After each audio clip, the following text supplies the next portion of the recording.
I never thought my daughter would use my own voice against me. When Rebecca asked me to sit down and record family stories on video, I felt honored. "Mom, I want to preserve your memories before they fade," she said with tears in her eyes. So I spent weeks sharing everything. Stories from my childhood, recipes passed down through generations, the day I met her father. Then she played those videos in court, edited to make me look confused and incompetent, claiming I had dementia and needed a conservatorship. The judge was about to rule in her favor when my attorney revealed something that changed everything. What Rebecca didn't know was that I had been recording too. Before we jump back in, tell us where you're tuning in from. And if this story touches you, make sure you're subscribed, because tomorrow, I've saved something extra special for you. The whole thing started on a Tuesday afternoon in March when Rebecca showed up at my house with a brand new video camera and a notebook full of questions. I was in my garden, pruning the roses that had been my passion project for the past 15 years. At 72, I still maintained every inch of my property myself, from the vegetable garden out back to the koi pond I had installed 5 years ago.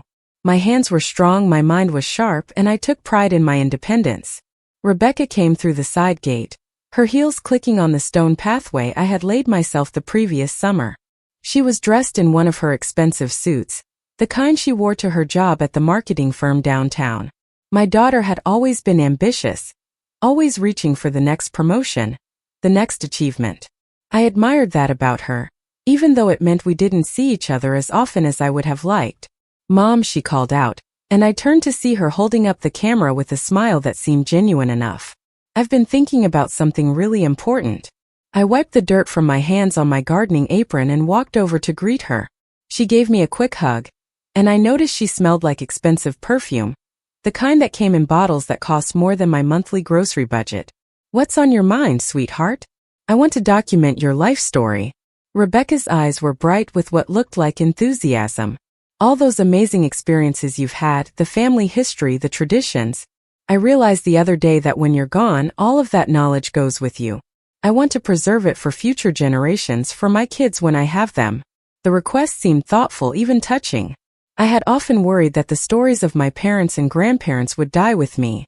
My own mother had passed away 10 years earlier, and there were so many questions I wished I had asked her, so many details about her life that were now lost forever. "That sounds wonderful," I told her. "When would you like to start?" "How about now?" She gestured toward the house. "We could set up in the living room, get comfortable, and just talk. I can ask you questions and you can share whatever comes to mind. No pressure, just conversation." I hesitated for a moment, glancing back at my roses. I had planned to finish the pruning before the afternoon heat set in, but this seemed more important. My garden would still be there tomorrow, but the opportunity to share my history with my daughter felt precious and time-sensitive. We went inside and Rebecca set up the camera on a tripod facing my favorite armchair, the one by the window where the afternoon light came in soft and golden. She fussed with the settings for a few minutes, adjusting the angle and checking the sound quality. I made us both tea, using the good china that had belonged to my grandmother. When everything was ready, Rebecca sat across from me with her notebook open and pressed the record button. "Let's start with your childhood," she suggested. "Tell me about growing up in Virginia, about your parents, about what life was like back then." I settled into my chair and began to talk. The memories flowed easily, stories I had told before but never recorded. I talked about my father who had worked as a carpenter, about how he taught me to appreciate craftsmanship and attention to detail. I described my mother's garden, which had inspired my own love of growing things. I talked about my 3 siblings, about the small house we all shared, about summer nights catching fireflies and winter mornings waking up to find snow had transformed our ordinary street into something magical. Rebecca asked questions that seemed thoughtful and specific. She wanted to know about family recipes, about holiday traditions, about the values my parents had instilled in me. She asked about my marriage to her father, David, and I found myself getting emotional as I described our wedding day, our early years of struggling to make ends meet, the joy of bringing her into the world. We recorded for almost 3 hours that first day. When Rebecca finally turned off the camera, I felt exhausted but satisfied. It had been cathartic to revisit all those memories, to speak them aloud and know they were being preserved. Rebecca hugged me tightly before she left, promising to come back the following week to record more. Over the next 2 months, we had 7 more recording sessions. Each time, Rebecca arrived with her camera and her questions, and I shared more pieces of my life. I talked about my career as a nurse, about the patients who had touched my heart, about the medical advances I had witnessed over 40 years in healthcare. I shared stories about raising Rebecca as a single mother after David died when she was only 8. I talked about the financial struggles, the sacrifices I had made, the pride I felt watching her graduate from college. Some sessions were harder than others. There were days when I was tired, when the memories brought up old grief, when I stumbled over dates or mixed up the order of events. Rebecca was always patient during these moments, encouraging me to take my time, assuring me that it didn't matter if I got every detail perfect. This is about preserving your essence, she would say. Your spirit, your wisdom. The exact dates don't matter as much as the feelings and the lessons. I should have noticed that something was off. Looking back, there were small signs that I missed. The way Rebecca sometimes asked the same question multiple times, as if trying to get me to contradict myself. The way she focused on moments when I paused to think or search for the right word.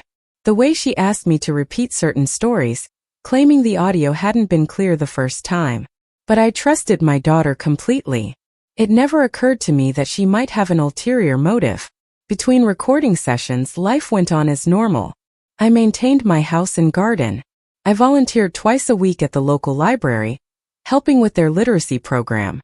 I attended my book club meetings and my watercolor painting class.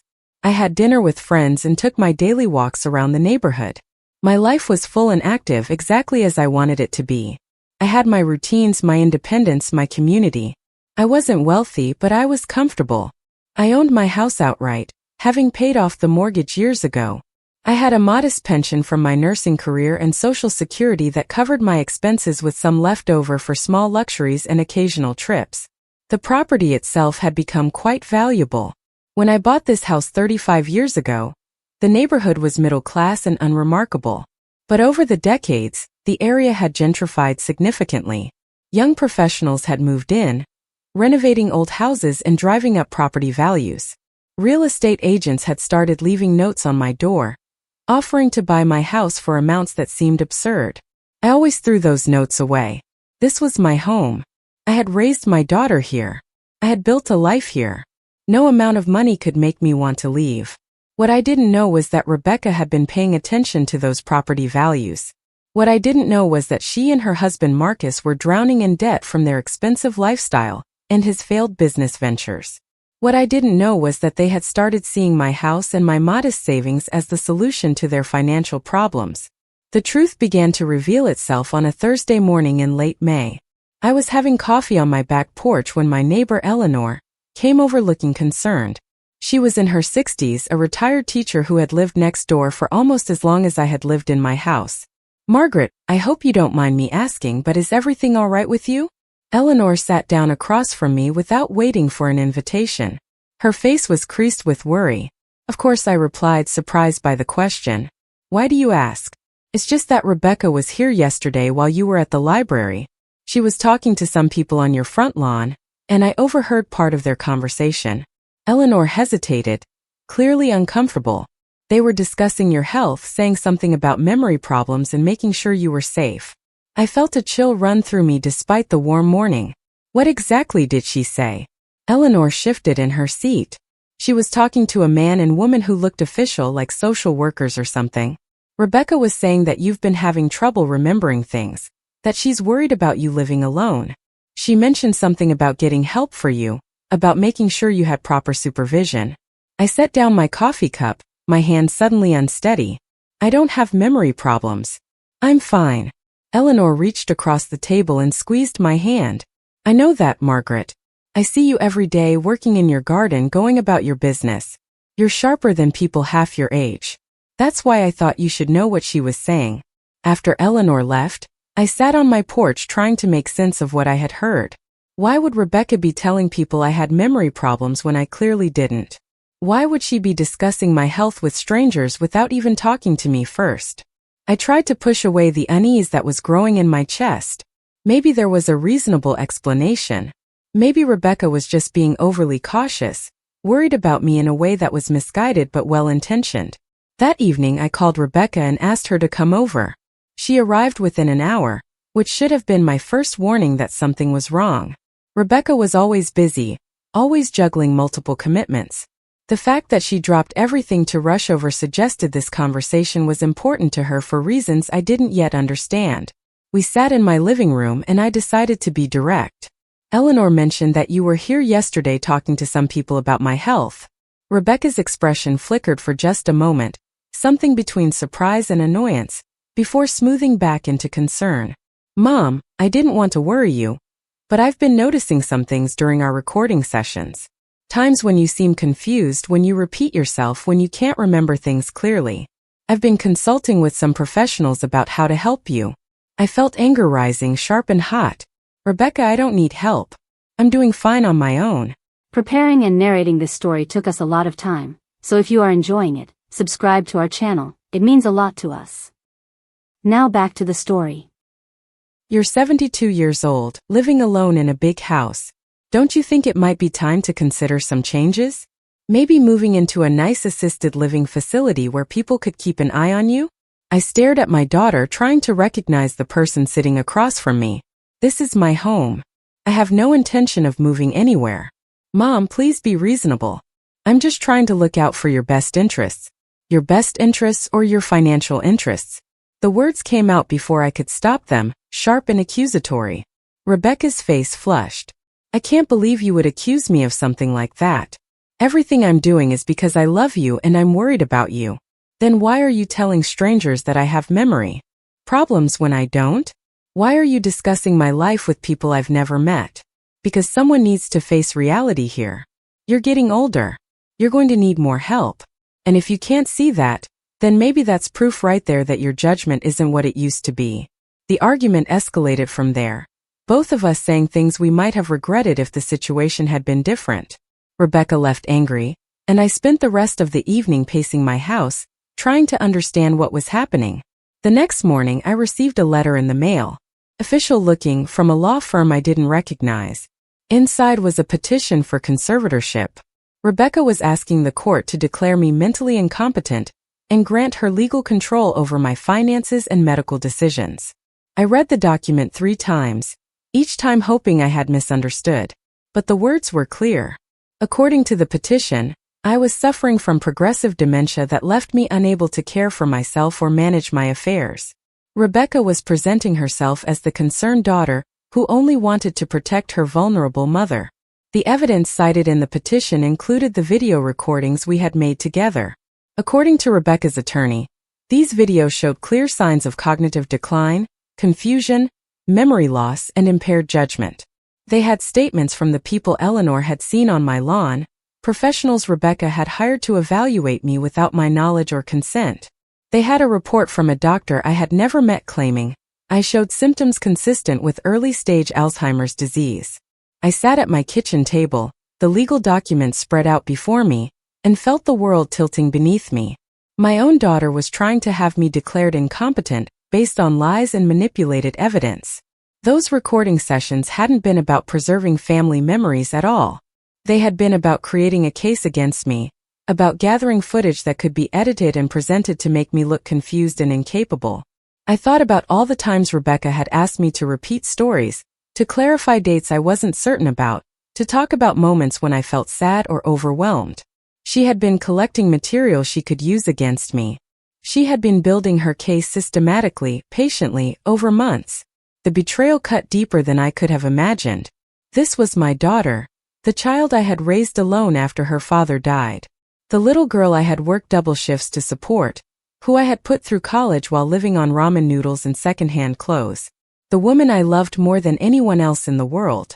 And she was trying to steal my independence, my autonomy, my life, all so she could get her hands on my property. I knew I needed help, but I wasn't sure where to turn. My friends were supportive but had no legal expertise. I needed someone who understood elder law, who could fight this kind of case. I spent the weekend researching attorneys, making calls, trying to find someone who would take my case seriously, and not just assume that a 72-year-old woman really was incompetent. On Monday morning, I had an appointment with Patricia Chan, an attorney who specialized in elder rights and had a reputation for being aggressive in defending her clients. Her office was downtown, in a modern building that made me feel slightly intimidated. But Patricia herself put me at ease immediately. She was in her 50s with sharp eyes and a no-nonsense demeanor. She listened to my entire story without interrupting, taking notes and occasionally asking clarifying questions. When I finished, she leaned back in her chair and was quiet for a long moment. "Margaret, I'm going to be honest with you. These cases are difficult. Once someone files for conservatorship claiming cognitive decline, there's a bias toward caution. Courts tend to err on the side of protecting vulnerable seniors, which means they sometimes restrict rights unnecessarily. The burden of proof will be on us to demonstrate that you're competent. Can we win?" I asked, hearing the desperation in my own voice. Patricia smiled, and there was something fierce in that smile. "We can win, but we need to be strategic. Tell me, during these recording sessions with your daughter, did you ever feel like she was trying to trap you or make you look bad?" Not at the time, but looking back, yes. There were moments when she seemed to be leading me toward confusion, asking me the same questions multiple times, focusing on times when I was tired or emotional. "Did you ever record any of your own interactions with her?" The question caught me off guard. Actually, yes. I have a security system with cameras throughout my house. I installed it 2 years ago after there were some break-ins in the neighborhood. The cameras record continuously and save footage to a cloud service. Patricia sat forward, suddenly very focused. "Margaret, this might be exactly what we need. If we can access those recordings and show the full context of those sessions, we can demonstrate how your daughter manipulated the footage. We can show the court that you're coherent, articulate, and fully capable." Over the next week, Patricia and I worked together to build our defense. We pulled footage from my home security system showing the recording sessions in their entirety, with no editing or manipulation. The difference was striking. In the full videos, I came across as a thoughtful, well-spoken woman sharing her life story. Yes, there were moments when I paused to think or had to correct myself on a date, but those were normal parts of conversation, not signs of cognitive decline. We also gathered evidence of my daily life and competence. Patricia interviewed my neighbors, who all testified that I was independent and capable. We got statements from my doctor confirming that I had no diagnosis of dementia or cognitive impairment. We documented my volunteer work at the library, my painting classes, my active social life. We built a picture of a woman who was fully in control of her faculties and her life. But Patricia wanted more than just a defense. She wanted to go on the offense. As we reviewed the footage from my security cameras, we found something Rebecca hadn't anticipated. The cameras had audio as well as video. We had recordings of Rebecca talking on her phone in my house, conversations she thought were private. In one particularly damning clip, Rebecca was in my kitchen talking to who we later confirmed was her husband Marcus. She was explaining her strategy, how she planned to use the edited videos to make me look incompetent, how she had researched the conservatorship process and knew exactly what evidence the court would find convincing. "We're drowning, Marcus," she said on the recording, her voice tight with stress. "The business is failing, we're 6 months behind on the mortgage, and the credit cards are maxed out. Mom's house is worth at least $900,000. If I can get conservatorship, I can sell it and we'll be set." "What about your mom?" Marcus asked. "Where would she go?" Rebecca's response was cold, calculated. "There are state-run facilities. She'd be taken care of. She doesn't need all that space anyway. Besides, she's old. How many more years does she really have? It's not like she can take the house with her." Listening to that recording, hearing my daughter discuss my life and my future with such casual cruelty, was more painful than anything I had experienced since David died. This wasn't a misunderstanding or a well-intentioned mistake. This was calculated, premeditated theft disguised as concern. Patricia made copies of everything and filed our response to the conservatorship petition. We requested a full hearing where both sides could present evidence. The court date was set for 3 weeks away, giving us time to prepare but also leaving me in limbo, waiting to find out if I would lose control of my own life. During those 3 weeks, Rebecca tried to contact me multiple times. She left voicemails saying she was worried about me, that we needed to talk, that she only wanted what was best for me. I didn't respond. Patricia had advised me not to have any contact with Rebecca without my attorney present. Rebecca also showed up at my house twice. The first time I watched from my upstairs window as she rang the doorbell and knocked. She waited on the porch for almost 10 minutes before finally leaving. The second time, she tried to let herself in using a key I hadn't realized she still had. I had changed the locks the day after receiving the conservatorship petition, so her key didn't work. Through my security camera, I watched her try the key multiple times, her frustration growing before she finally gave up. The court hearing arrived on a gray Tuesday morning in June. Patricia and I arrived early, dressed professionally and prepared with binders full of evidence. Rebecca was already there with her attorney, a smooth-looking man in an expensive suit. She tried to make eye contact with me, her expression arranged in something that might have been concern or regret, but I looked away. The judge was a woman in her 60s named Sandra Morrison. Patricia had told me that Judge Morrison had a reputation for being fair but thorough, someone who didn't accept arguments at face value, but demanded solid evidence. The hearing began with Rebecca's attorney presenting their case. They showed clips from the video recordings, carefully edited to make me look confused and incompetent. They had me mixing up dates, struggling to remember names, getting emotional and losing my train of thought. If I hadn't known the full context, even I might have been convinced that something was wrong with me. Rebecca's attorney called the professionals she had hired to evaluate me. They testified about their concerns based on brief interactions and the edited videos. They used a lot of medical terminology and talked about patterns consistent with cognitive decline. Rebecca herself took the stand, crying as she talked about how hard this was for her, how much she loved me, how she only wanted to make sure I was safe. She was convincing. I had to give her that. If I hadn't known she was lying, I might have believed her performance. Then it was our turn. Patricia started by calling my personal physician to the stand. Dr. Harrison had been my doctor for 15 years. He testified that I had no diagnosis of dementia or any other cognitive disorder. He explained that I was physically healthy and mentally sharp, that my last full physical just 2 months ago had shown no signs of decline. Next, Patricia called several of my neighbors and friends. Eleanor testified about my daily routines, my independence, my active involvement in the community. Others talked about my volunteer work, my hobbies, my clear and logical conversations. They painted a picture of someone fully capable of managing her own life. Then Patricia played the unedited footage from my security cameras. The difference was dramatic. In the full context, my pauses to think looked natural. My emotional moments were appropriate responses to discussing sad memories. The times I corrected myself or searched for the right word were normal parts of conversation, not signs of confusion. The judge watched carefully, occasionally making notes. I could see Rebecca shifting uncomfortably in her seat as the truth began to emerge. But Patricia saved the most damaging evidence for last. She played the audio recording of Rebecca talking to Marcus about her financial motivation for seeking conservatorship. The courtroom was silent as everyone heard Rebecca's cold calculation, her plan to sell my house, her dismissive comments about my future. When the recording ended, Rebecca was pale. Her attorney was frantically whispering to her, probably trying to figure out how to explain what we had all just heard. Judge Morrison asked if Rebecca would like to respond to the recording. Rebecca's attorney stood and tried to argue that the recording was taken without her knowledge and might not be admissible. But Patricia was prepared.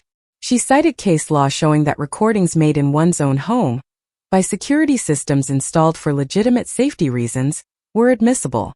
Rebecca had no reasonable expectation of privacy in my house. Judge Morrison looked at Rebecca and asked her directly if the voice on the recording was hers. Rebecca hesitated, then admitted it was. The judge asked if she stood by her earlier testimony about only wanting to help her mother. Rebecca started to cry again, but this time it looked different. These weren't the sympathetic tears of a concerned daughter. These were the tears of someone who knew she had been caught. "I need a moment to review all the evidence," Judge Morrison said. "The court will take a brief recess." We waited in the hallway for 30 minutes. Patricia was confident but cautious. "We have a strong case," she told me. "But you never know for certain until the judge rules." When we returned to the courtroom, Judge Morrison's expression was stern. "I've reviewed all the evidence presented today, and I find this to be a deeply troubling case." She looked directly at Rebecca. "Ms. Rebecca Chen Hammond, you have attempted to abuse the conservatorship system to gain control of your mother's assets under false pretenses. The evidence clearly shows that Margaret Anderson is fully competent and capable of managing her own affairs. Your petition for conservatorship is denied. Furthermore, I am ordering you to pay Margaret Anderson's legal fees and court costs. I am also referring this matter to the District Attorney's Office for possible criminal charges related to fraud and elder abuse. Rebecca's face crumbled. Her attorney was already gathering his papers, probably eager to distance himself from a case that had gone so spectacularly wrong. But Judge Morrison wasn't finished. She turned to me with an expression that was much warmer. Mrs. Anderson, I apologize that you had to go through this ordeal. The conservatorship system exists to protect vulnerable seniors, not to be weaponized by family members seeking financial gain. You have clearly demonstrated your competence and your right to continue living independently. I wish you all the best. As we left the courtroom, Patricia put a hand on my shoulder. You did great in there. And you're going to be fine. I nodded, still processing everything that had happened. Rebecca tried to approach me in the hallway, but Patricia stepped between us. You need to stay away from my client. Any further contact should go through me. I haven't spoken to Rebecca since that day in court. She sent one letter about a month later apologizing and trying to explain. She claimed that Marcus had pressured her, that she had been desperate and made terrible choices. She said she still loved me and hoped we could eventually repair our relationship. I read the letter once and then put it away in a drawer. Maybe someday I'll be ready to forgive her, but that day hasn't come yet. The betrayal cut too deep. She didn't just try to steal my property. She tried to steal my autonomy, my dignity, my very self. She was willing to have me declared incompetent and locked away in a facility so she could solve her financial problems. The district attorney did file charges against Rebecca for attempted elder abuse and fraud. She ultimately accepted a plea deal that included probation, community service, and restitution for my legal fees. She lost her job when the case became public. Marcus left her shortly after, apparently deciding that a failed scheme wasn't worth sticking around for. I heard through mutual acquaintances that Rebecca moved to another state and was trying to rebuild her life. I hope she succeeds. Despite everything, I don't want her to suffer forever. But I also don't need her in my life anymore. I've learned that family isn't always the people you're related to. Family is the people who show up for you, who respect you, who value you for who you are rather than what you have. My real family turned out to be Eleanor and my other neighbors who testified on my behalf. It's my friends from book club and painting class who checked on me throughout the ordeal. It's Patricia, who fought fiercely to protect my rights even though I was just another client to her initially. These are the people I spend my time with now, the people I trust. I'm still living in my house, still tending my garden, still volunteering at the library. I'm taking a trip to Scotland next month. Something I've always wanted to do but kept putting off. Life is too short to wait for someday, and I'm going to make sure I enjoy every moment I have left. The security cameras that saved me are still running, still recording everything that happens in my house. I've become much more careful about who I let into my space and my life. Trust, once broken, is not easily repaired. Sometimes I think about those video recording sessions with Rebecca, about how intimate and special they felt at the time. I really believed we were creating something meaningful together, preserving my history for future generations. The pain of discovering it was all manipulation still catches me off guard sometimes. But I've also learned something valuable from this experience. I learned that I'm stronger than I thought. I learned that I can fight for myself and win. I learned that competence and independence are worth protecting, no matter what it costs. And I learned that sometimes the people who hurt us the most are the ones we never expected to betray us. That's the hardest lesson, but maybe the most important one. 6 months after the court hearing, I was sitting in my garden on a warm September afternoon when I received an unexpected phone call. The number wasn't one I recognized, but something made me answer it anyway. "Hello, is this Margaret Anderson?" A woman's voice asked. "Yes, this is Margaret. Who's calling?" "My name is Lisa Brennan. I'm a social worker with the Adult Protective Services Division. I'm calling about your daughter, Rebecca." My stomach tightened immediately. I hadn't heard Rebecca's name spoken aloud in months. Most of my friends knew better than to bring her up, understanding that the wound was still too fresh. "What about her?" I asked carefully. "Ms. Anderson, I want to be clear that I'm calling you as a courtesy, not because you have any legal obligation here. Rebecca has listed you as her emergency contact on several documents, and we're in a situation where we need to reach out to family members. What kind of situation? Rebecca has been hospitalized. She attempted suicide 3 days ago. The words hit me like a physical blow. Despite everything that had happened, despite the betrayal and the hurt, this was still my daughter. The little girl I had rocked to sleep, whose scraped knees I had bandaged, whose tears I had wiped away. She's alive, the social worker continued quickly, sensing my shock. She's stable now in the psychiatric ward at Memorial Hospital. But she's asked to speak with you. She said she needs to apologize in person. I sat down on my garden bench, my legs suddenly unsteady. Why are you really calling me? If she's stable and getting help, why reach out to family she tried to defraud? Lisa Brennan was quiet for a moment. Ms. Anderson, I've read the case file. I know what Rebecca did to you. I wouldn't blame you if you hung up right now and never looked back. But I've also spent the past 3 days talking to your daughter, and I believe she's genuinely remorseful. She's hit rock bottom, and sometimes that's what it takes for people to truly see what they've become. I don't know if I can face her. You don't have to. Like I said, this is just a courtesy call. But if you decide you want to visit, Rebecca is in room 412. Visiting hours are from 2 to 8. Again, no pressure. Whatever you decide is completely valid.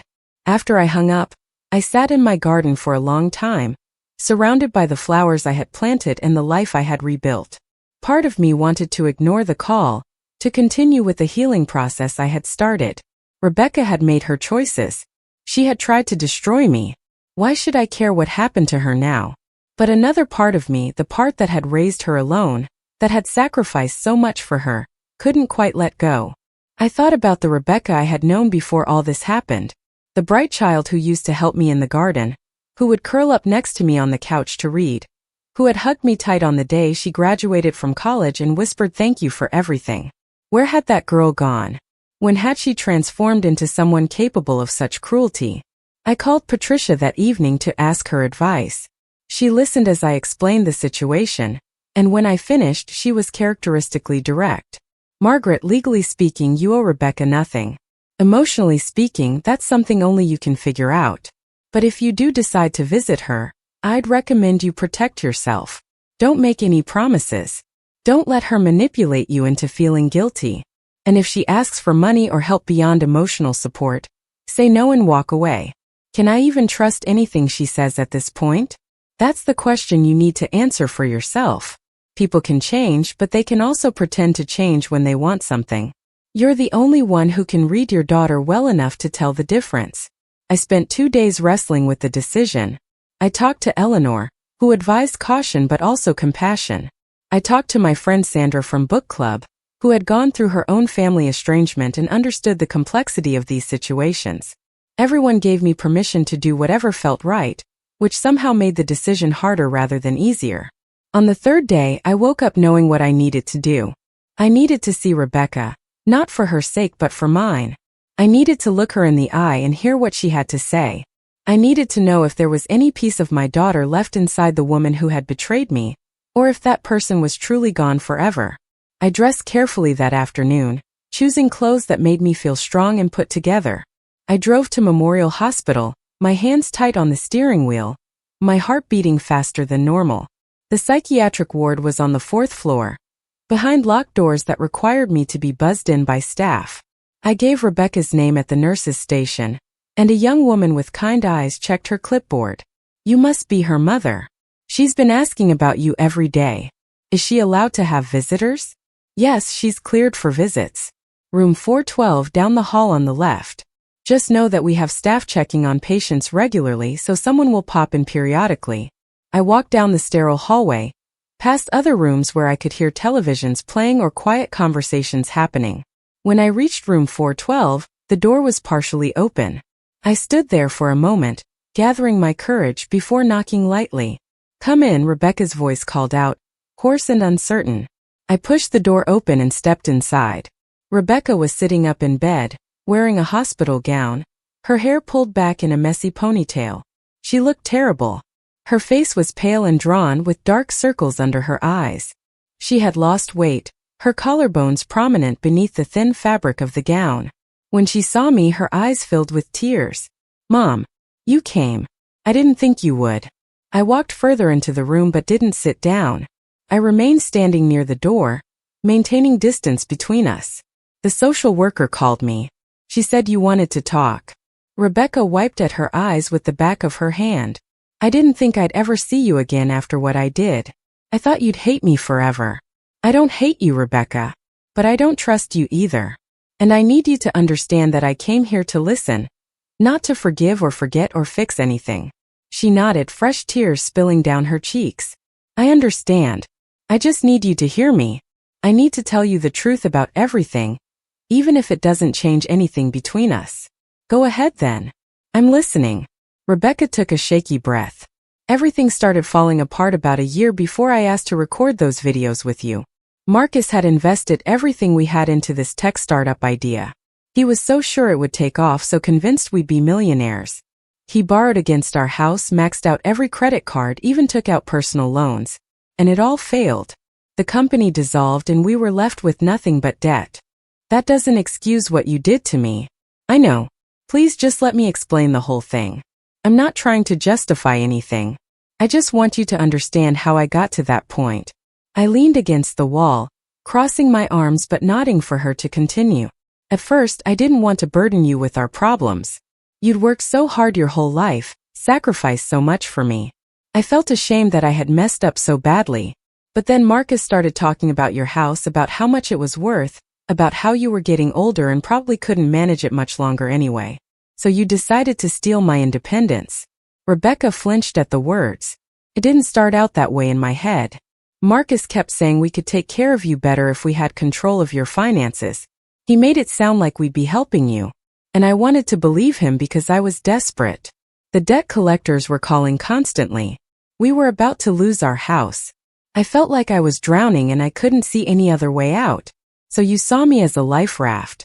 As terrible as that sounds, yes. And I convinced myself it was okay because you were my mother and mothers are supposed to help their children. I told myself you'd want to help if you knew how bad things were. But you never asked me for help. You just tried to take control of my life. I know. Because deep down, I knew you'd say no if I asked. You'd tell me that Marcus and I had made our own mess and needed to fix it ourselves. And you'd have been right. But I didn't want to hear that. I wanted an easy solution that didn't require me to face my own failures. I watched Rebecca as she talked, looking for signs of manipulation or performance. But what I saw was genuine shame, the kind that comes from truly recognizing the depth of your own mistakes. She looked broken in a way that couldn't be faked. "The recording sessions, Rebecca. How did you plan all that?" "That was Marcus's idea originally. He'd read an article about conservatorship cases and how video evidence of cognitive decline was really effective in court. He suggested I start documenting your memory problems. But you didn't have memory problems. I know that now. But I convinced myself you did. Every time you paused to think or got a date wrong, I told myself it was proof. I edited those videos to show only the moments that supported what I wanted to believe. I became an expert at self-deception. And the professionals you hired to evaluate me? Marcus found them through some online forums. People who would provide the evaluations we needed without being too thorough. We paid them well to write reports that said what we wanted them to say. Did you ever stop and think about what would happen to me if you succeeded? Did you consider what it would be like for me to lose control of my own life?" Rebecca's face crumpled. "That's the worst part. I did think about it and I told myself you'd be fine. I convinced myself you'd actually be happier with someone else making decisions for you. I convinced myself that being in a care facility would be easier than managing a house at your age. But the truth is, I didn't let myself think about it too deeply because if I did, I'd have to admit what I was really doing. Which was destroying my mother to save myself." The words hung in the air between us. I felt a strange mixture of emotions, anger at what she had done, sadness for what we had lost, and something that might have been the beginning of understanding. Not forgiveness, not yet, maybe not ever. But understanding of how someone could make such terrible choices when backed into a corner. "What happened after the court hearing?" I asked. "Marcus left within a week. Turns out his loyalty only lasted as long as my potential inheritance. I lost my job when the case became public. Everyone at work knew what I tried to do. I couldn't find another job because a simple internet search brought up the whole story. I sold everything I could, but it wasn't enough to cover the debts. Rebecca's voice dropped to barely above a whisper. I ended up in a studio apartment in a bad part of town, working night shifts at a convenience store.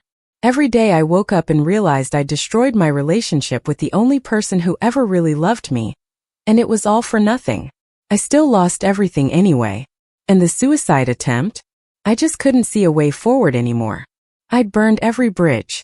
I had no family, no real friends, no career, no future. I kept thinking about you and how good your life looked after I was gone from it. How you'd won and I'd lost, and how that was exactly what I deserved. So I decided to stop existing.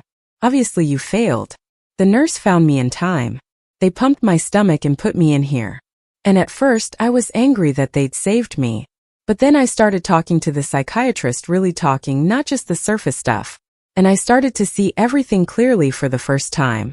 How I'd blamed everyone but myself. How I'd let Marcus manipulate me into believing that taking advantage of you was somehow justified.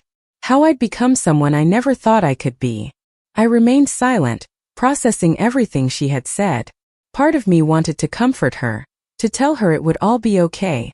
But that was old programming, the mother instinct to soothe her child's pain. I had to resist that impulse.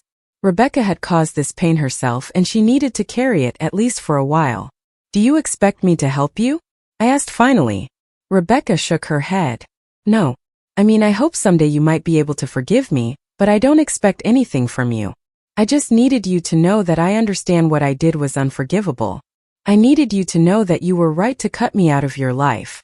And I needed to say I'm sorry, even though those words can never be enough. I walked over to the window, looking out at the parking lot below. A family was getting out of a car, a mother and father with 2 small children. The kids were laughing about something, holding their parents' hands. I wondered if those parents ever worried about their children growing up to betray them. If they could imagine a future where love turned to manipulation. What happens when you leave here? I asked, still looking out the window. I'll be in here for at least another week, maybe 2. Then I'm supposed to go to a residential treatment program for people with depression and suicidal ideation. After that, I don't know. Try to rebuild my life somehow. Find a job that doesn't require a background check. Maybe move somewhere no one knows my story. Do you have any money? A little. The court ordered me to pay your legal fees, but I've been making payments on that. I have enough saved to cover the treatment program. After that, I'll figure something out. I turned back to face her. Rebecca, I'm going to say something, and I need you to listen very carefully. I'm not going to give you money. I'm not going to let you move back into my life. I'm not going to pretend that what happened didn't happen. But I also don't want you to die. So I'm going to do one thing for you and only one thing. I'm going to pay for your treatment program, all of it, so you don't have to worry about money while you're trying to get better. Rebecca's eyes went wide. Mom, I can't ask you to do that. You're not asking. I'm offering. And I'm doing it with conditions. You don't contact me again unless I reach out to you first. You continue with therapy for at least a year. And you use this chance to actually become someone different, someone better than the person who tried to destroy me. Why would you help me after what I did? Because despite everything, you're still my daughter. And because I don't want to spend the rest of my life wondering if I could have done something to prevent another suicide attempt. This isn't forgiveness, Rebecca. This is just me making sure I can live with myself. Rebecca was crying hard now, her whole body shaking with sobs. Thank you. I don't deserve this. No, you don't. But that's what makes it a gift instead of something you're entitled to. I'll contact the hospital social worker and arrange payment for your treatment. After that, the rest is up to you. I walked toward the door, ready to leave when Rebecca's voice stopped me. Mom, will I ever see you again? I don't know, Rebecca. That depends on who you become and whether I ever feel safe around you again. Right now I don't. Maybe someday that will change. Or maybe it won't. You'll have to live with that uncertainty the same way I had to live with the uncertainty of whether I'd lose my home and my freedom. I left the hospital feeling emotionally exhausted but also strangely lighter. I had faced my daughter and told her the truth. I had offered help without compromising my boundaries. I had acted from a place of strength rather than weakness. True to my word, I contacted the hospital's billing department and arranged to pay for Rebecca's treatment program. It cost almost $15,000, money I could afford, but that still represented a significant expense. I didn't tell anyone what I'd done except Patricia, who raised an eyebrow but said it was my choice to make. Over the next few months, I heard updates about Rebecca through the social worker Lisa Brennan, who checked in with me periodically. Rebecca had completed the residential program and was living in a sober living house while working at a nonprofit that helped formerly incarcerated women find employment. She was continuing therapy twice a week and had apparently cut off all contact with Marcus.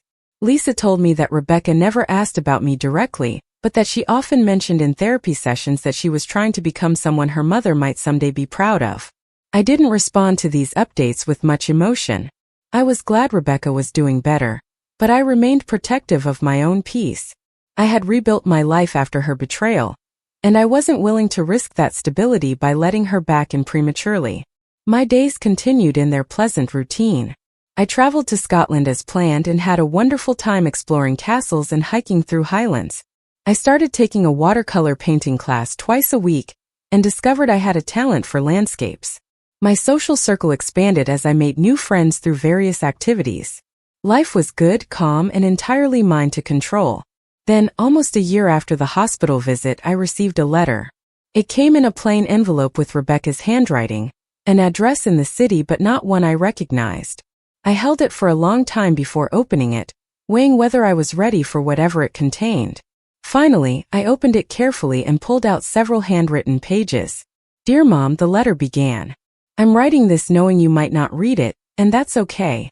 I promise not to contact you unless you reached out first, but my therapist suggested that writing you a letter, even if you never respond, might help me process some things.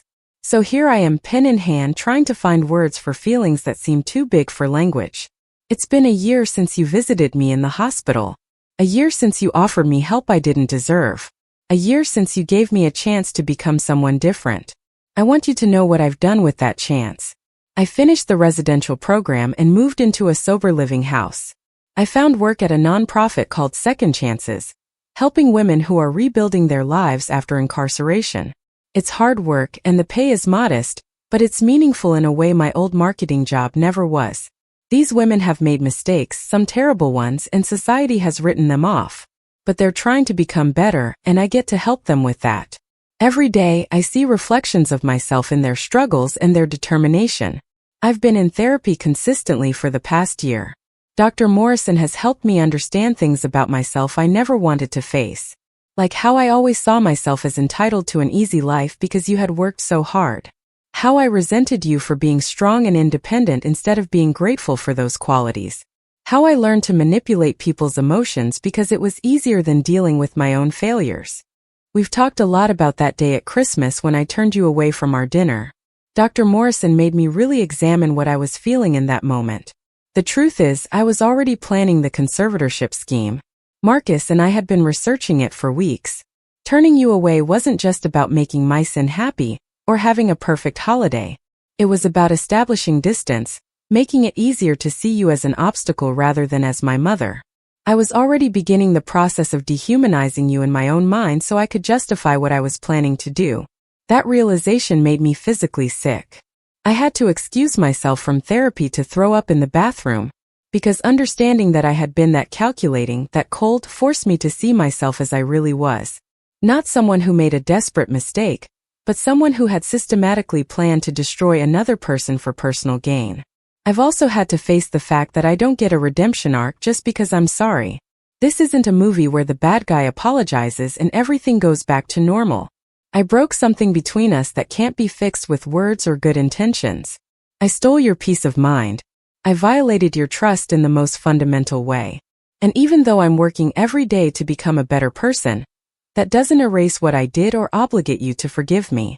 The women I work with at Second Chances have taught me something important. They've taught me that redemption isn't about being forgiven by the people you hurt. It's about becoming someone who wouldn't commit those hurtful acts in the first place. It's about making different choices going forward, even when no one is watching, even when those choices don't benefit you. So that's what I'm trying to do. I'm trying to be someone who helps instead of harms. Someone who thinks about consequences before actions. Someone who values relationships more than money or status or comfort. I don't know if I'll ever be that person completely, but I'm trying. I also want you to know something that might not matter to you but matters to me. I've started volunteering at a senior center on weekends. I read to residents who have vision problems, I help with art classes, I just spend time with people who are often overlooked and undervalued. Every time I'm there I think about you. I think about how I tried to put you in a place like this against your will. I think about the residents I meet who have been placed there by family members who saw them as burdens rather than people. And I recommit to being better, to honoring the autonomy and dignity of every person, especially those who are vulnerable. You should also know that I've been paying back your legal fees ahead of schedule. I picked up extra shifts and side jobs, and I've been making double payments every month. It won't undo what I did, but it's one concrete way I can take responsibility. I don't expect you to respond to this letter. I don't expect anything from you. I just wanted you to know that your decision to help me, even after everything I did, changed my life. You showed me grace I didn't deserve, and it made me want to become someone who deserves grace. Thank you for that gift, even though I can never fully repay it. I love you, Mom. I always have, even when I was acting like I didn't. I know love isn't enough to fix what I broke, but it's still true. I hope you're happy. I hope you're traveling and painting and spending time with people who appreciate you. I hope every day of your life is peaceful and full of the joy you've earned. Your daughter, Rebecca. I read the letter 3 times, my emotions shifting with each reading. The first time I felt anger resurface, remembering everything she had put me through. The second time, I felt sadness for the relationship we had lost. The third time I felt something more complex, a recognition that people can change, combined with an acceptance that change doesn't always lead to reconciliation. I put the letter in my desk drawer, not ready to respond but also not ready to throw it away. Over the next few weeks I found myself thinking about Rebecca more often, not with the sharp pain of fresh betrayal, but with a kind of distant curiosity about the person she was becoming. 2 months after receiving the letter, I was at the senior center where I volunteered with the literacy program when I saw someone who looked familiar across the room. She was sitting with an elderly woman, reading aloud from a book, her voice patient and gentle. It took me a moment to recognize her because she looked so different from the polished, ambitious woman I had known. Her hair was simpler, her clothes practical rather than fashionable. But it was definitely Rebecca. I stood frozen, unsure whether to approach or leave. Before I could decide, the elderly woman Rebecca was reading to notice me staring and waved me over. Margaret dear, come meet my new friend. She reads to me every Saturday. Such a sweet girl. Rebecca looked up and our eyes met. The shock on her face mirrored what I felt. She went pale, her hands trembling slightly as she closed the book. Mom, she whispered. Hello, Rebecca. I didn't know you volunteered here. I mentioned it in my letter. The senior center. I didn't think we'd end up at the same one. The city has dozens of these places. The elderly woman, whose name I knew was Dorothy, looked between us with growing understanding. Oh my, you two know each other? Rebecca is my daughter, I said simply. Dorothy's eyes went wide. Well, isn't that something? Small world. Rebecca stood up carefully, as if sudden movements might shatter the moment. Do you want me to leave? I can volunteer at a different center. I shook my head slowly. No, you don't have to leave. I just need a minute to process this. Why don't you two talk? Dorothy suggested. I can entertain myself for a bit. She winked at me. And Margaret, your daughter here has been an absolute treasure. Very dedicated to our residents. Rebecca and I walked out to a quiet courtyard behind the building. We sat on a bench surrounded by flowering bushes, maintaining careful distance between us. The silence stretched. For a long moment before Rebecca spoke. I really didn't know you volunteered here. I swear I wasn't trying to run into you or manipulate a meeting. I believe you. I watched a bird hop along the ground pecking at seeds. Your letter surprised me. It seemed genuine. It was genuine. Everything in it was true. I'm trying so hard to be different, Mom. Every single day. I can see that. But I need you to understand something, Rebecca. Seeing you try to be better doesn't automatically fix what was broken. I know. I'm not asking for that. What are you asking for? Nothing. Rebecca's voice was firm despite the tears in her eyes. I'm not asking for anything. If this is the closest we ever get to each other again, sitting on separate ends of a bench barely speaking, then I'll accept that. Because it's more than I deserve. We sat in silence for a while longer. I thought about the years of Rebecca's childhood. All the memories we had built together before everything fell apart. I thought about the woman she was now, reading to seniors and working with formerly incarcerated women. I thought about the letter in my desk drawer and the careful boundaries I had established to protect myself. Finally I spoke. I'm not ready to have you back in my life, Rebecca. Not the way things were before. Maybe not ever in that way. But I also don't want to spend the rest of my life carrying this hurt and anger around. So I think we need to find something in between. What does that look like? We could start with coffee once a month. Somewhere neutral, somewhere public. We talk about surface things, nothing heavy. We see if we can be in the same room without it destroying my peace of mind. And if that works, maybe eventually we build towards something more. But it has to be slow, and I have to be able to walk away at any time if it becomes too much. Rebecca nodded, wiping her eyes. I can do slow. I can do whatever boundaries you need. One more thing. If you ever lie to me again, if you ever try to manipulate me or use me or put your needs ahead of my autonomy, we're done permanently. No second chances, no explanations, just done. I understand completely. And Mom? Thank you. For giving me even this much. For not just walking away when you saw me here. I'm not doing this for you, Rebecca. I'm doing it for me. Because I need to know if there's any possibility of healing, or if I need to fully close that door. Either way, I need an answer. We met for coffee 3 weeks later at a cafe downtown. The conversation was stilted and careful, both of us navigating around the landmines of our shared history. We talked about her work at the nonprofit, about my painting classes, about safe topics that didn't require vulnerability. It wasn't comfortable, but it wasn't terrible either. The second coffee meeting was slightly easier. The third one, we actually laughed about something, a shared memory from when Rebecca was a child that felt safe to revisit. By the sixth meeting, for months after that encounter at the senior center, we had developed a fragile routine.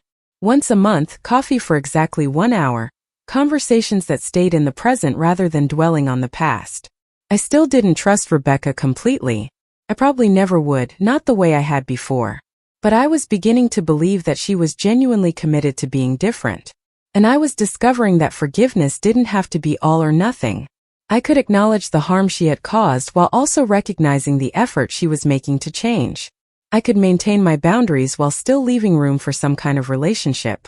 One afternoon, almost 18 months after the hospital visit, Rebecca asked if she could show me something. We were at our usual cafe, finishing our monthly coffee, when she pulled out her phone. This might be too much, she warned. If you don't want to see it, that's completely okay. What is it? I've been writing letters to you. Not to send, just to process my feelings. My therapist suggested it. I've written probably 50 of them over the past year and a half. And I wanted you to know they exist even if you never read them. Why are you telling me this? Because they're part of my accountability. They document my journey, the things I've learned, the ways I've failed and tried again. And I thought maybe, if you ever wanted to understand what this process has been like for me, you could read them. But only if you want to. I don't need you to. I considered this carefully. Part of me was curious. Part of me was afraid of what those letters might contain. Can I think about it? Of course. They're not going anywhere. We finished our coffee and went our separate ways, as we always did. But as I drove home, I found myself thinking about those letters, about the story they might tell of Rebecca's transformation. That evening I called her. I'd like to read the letters. Are you sure? You don't have to. I know. But I want to understand. Maybe it will help me figure out if we can ever have more than coffee once a month. Rebecca brought the letters to our next meeting, printed out and placed in a simple folder. There were 47 of them, dating from shortly after the hospital visit to just a week before. I took them home and read them over the course of several evenings. They were raw and honest, documenting Rebecca's struggles with guilt, her setbacks in therapy, her small victories in learning to be accountable. She wrote about the nightmares she had where she saw my face in the courtroom, about the shame she felt when she looked in the mirror, about the daily choice to keep trying even when it felt hopeless. Some letters were angry, railing against Marcus or the circumstances that led to her actions.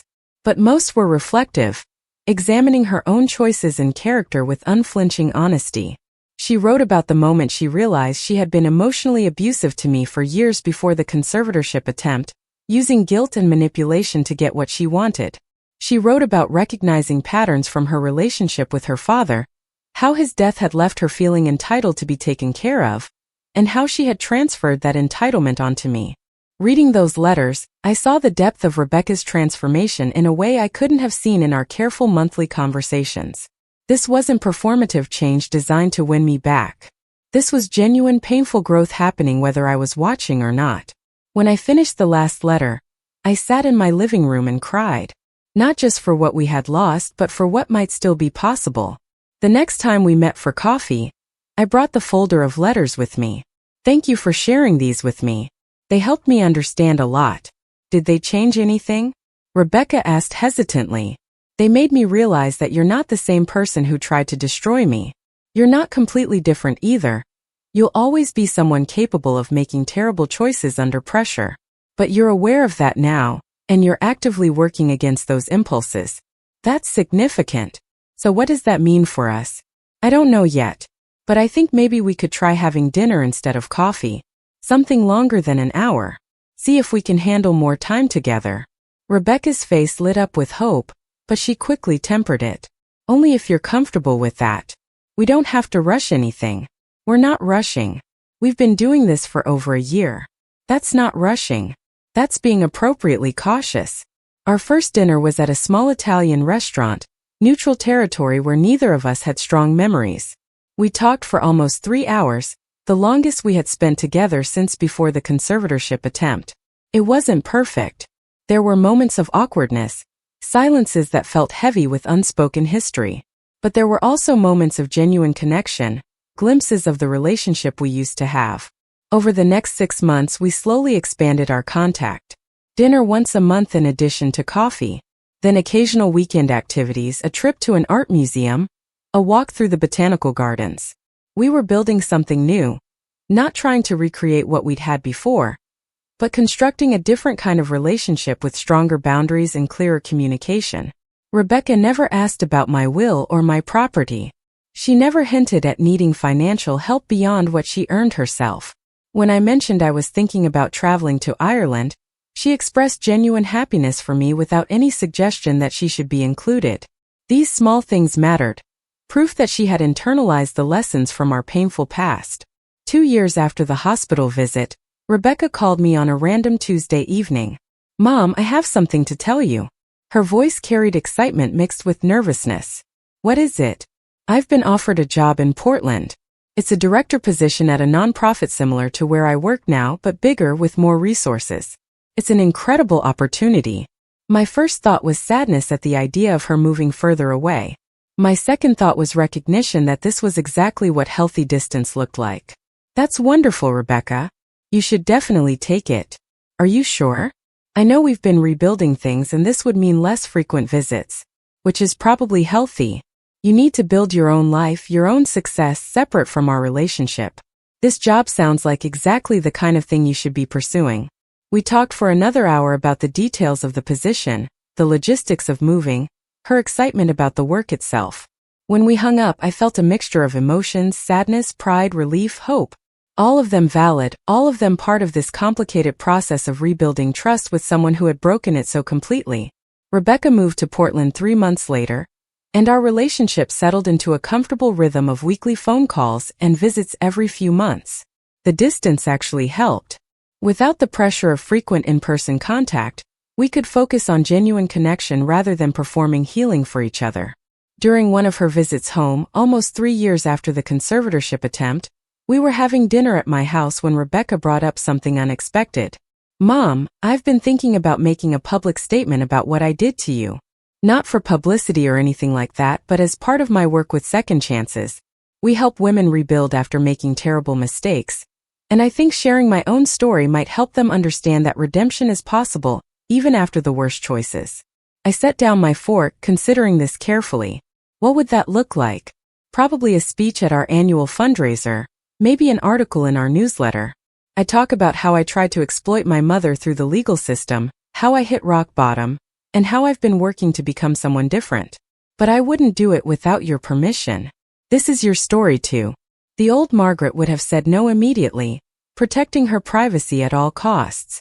But I had changed too over these years. I had learned that vulnerability could be strength, that sharing pain could prevent others from experiencing similar betrayal. If you think it would help someone, then yes. But I want to read what you plan to say before you make it public. Rebecca's speech at the fundraiser 6 months later was powerful and unflinching. She didn't minimize what she had done or paint herself as the victim. She spoke honestly about her choices, their consequences, and the ongoing work of becoming trustworthy again. Several people approached me afterward, thanking me for having the courage to rebuild a relationship after such profound betrayal. One woman, probably in her 70s, grabbed my hand with tears in her eyes. My daughter tried something similar with me 5 years ago. I cut her off completely and haven't spoken to her since. But hearing your story makes me wonder if I gave up too soon. I squeezed her hand gently. Every situation is different. You have to do what protects your peace. But if your daughter has genuinely changed and you want to explore reconnection, it's never too late to try. Just protect yourself and move slowly. That evening, watching Rebecca speak to groups of women about accountability and change, I realized something important. We had both been transformed by what happened. Rebecca had learned that love couldn't be taken for granted, that relationships required respect and genuine care. I had learned that boundaries weren't walls meant to keep everyone out, but gates that could be carefully opened when someone proved they deserved access. Our relationship would never be what it was before. That innocent trust was gone forever. But what we had built in its place was perhaps more valuable. A conscious, deliberate connection based on mutual respect rather than obligation. We had chosen each other again not because we had to, but because we wanted to. Standing in that fundraiser, watching my daughter use her worst mistake to help others avoid similar choices, I felt something I hadn't expected to feel again. I felt proud of her. Not despite what she had done, but because of how she had responded to it. She hadn't hidden from her actions or made excuses. She had faced them fully and used that painful knowledge to become genuinely better. As we drove home that night, Rebecca reached over and squeezed my hand. Thank you for not giving up on me, even when I deserved it. I squeezed back. Thank you for becoming someone worth not giving up on. We rode the rest of the way in comfortable silence, two women who had survived betrayal and rebuilt something stronger from the ruins. It wasn't a fairy tale ending. It was better than that. It was real. Up next, you've got 2 more standout stories right on your screen. If this one hit the mark, you won't want to pass these up. Just click and check them out.